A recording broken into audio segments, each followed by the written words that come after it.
మొదటి నుంచి మా ఉద్దేశం ఒక్కటే, ఈ జట్టును ఒక్కటిగా నిర్మించాలి అనేదే. మొదట ఇది 7 సభ్యులతో ప్రారంభమైంది, తర్వాత 11గా మారింది, ఇప్పుడు 15 మందితో ఉంది. ఈ ఆటగాళ్లు అందరూ కలిసి చాలా బాగా పనిచేశారు. శిక్షణ సమయంలో జట్టును మిక్స్ అండ్ మ్యాచ్ గా కలిపి సాధన చేయించడం మాకు చాలా ముఖ్యంగా అనిపించింది.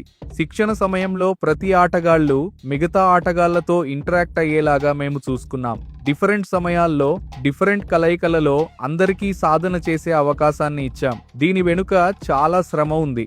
ఇప్పటి వరకు మేము చేసిన ప్రయత్నాలు మాకు చాలా సంతృప్తిగా అనిపిస్తున్నాయి. ఈ ఆటగాళ్ళందరూ ప్రొఫెషనల్ ఆటగాళ్ళు అనే విషయం అర్థం చేసుకోవాలి.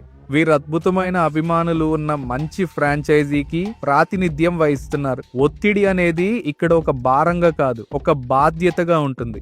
నాకు వ్యక్తిగతంగా ఒత్తిడి ఒక గౌరవంగా అనిపిస్తుంది. మేము ఎలా ఆడాలి అనే దానిపై మా దృష్టి ఉంది. దాన్ని సాధించడానికి మేము ఎలా సిద్ధమవుతున్నామన్నది చాలా ముఖ్యమైన విషయం. ప్రతి ఆటగాళ్లను అర్థం చేసుకోవడం, వారికి వారి పాత్రలపై క్లారిటీ ఇవ్వటం మా ప్రధాన లక్ష్యం. అందుకే సాధన కోసం వారు వచ్చినప్పుడు ఆట మొదలైన తర్వాత వారు ఏ చేయాలో వారికి పూర్తిగా స్పష్టంగా ఉంటుంది. నాకు అనిపిస్తుంది మనకు అన్ని 3 స్టేజెస్ లో చాలా మంచి ఆప్షన్స్ ఉన్నాయి. చాలా రకాల వెరైటీ కూడా ఉంది. అండ్ స్మృతికి కావాల్సిన బ్యాలెన్స్ కూడా మేము దానిలో ఉంచాం. ఫీల్డ్ మీద మన సెటప్ చాలా స్ట్రాంగ్ గా ఉంది. ముఖ్యంగా మన దగ్గర నిజమైన వికెట్ టేకర్స్ ఉన్నారు. ఇలాంటి చిన్న గ్రౌండ్స్ లో బ్యాటింగ్ చేయడానికి బాగా సూట్ అయ్యే వికెట్ల మీద స్కోరింగ్ ని కంట్రోల్ చేయాలంటే వికెట్లు తీసుకోవడమే మెయిన్ ఆప్షన్. అందుకే మనం సెలెక్ట్ చేసిన వాళ్ళందరూ బయటికి వెళ్లి తాము ఏం చేయగలరో చూపించడానికి నేను చాలా ఎక్సైటెడ్ గా ఉన్నాను. స్పష్టంగా ఎంఐ ఈ టోర్నమెంట్ ను 2 సార్లు గెలిచింది. అందులో చాలా భాగం వాళ్ళ బ్యాటింగ్ లైనప్ మీదే ఆధారపడి వచ్చింది. కానీ వాళ్ళ బలమైన బ్యాటింగ్ కు ఎదురుగా నిలబడటానికి